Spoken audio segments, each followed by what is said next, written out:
Três formas de criar uma sequência numérica no Excel. A primeira é digitar o primeiro número e o segundo, selecionar e arrastar até o número que você deseja.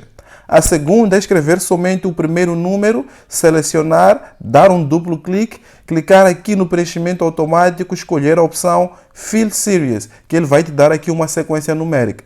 A terceira é simplesmente usar a fórmula Sequence, que está disponível somente nas versões mais recentes do Excel, digitar dentro de parênteses o número que você pretende e clicar em Enter, ele vai te dar aqui uma sequência numérica. Se você quer aprimorar as suas habilidades em Excel e não sabe como, eu te convido a participar da Grande Semana do Excel, um evento online e 100% gratuito, onde eu vou te mostrar tudo o que você precisa para virar destaque na empresa onde você trabalha ou deseja trabalhar futuramente. Para você poder fazer parte, é só escrever aí nos comentários participar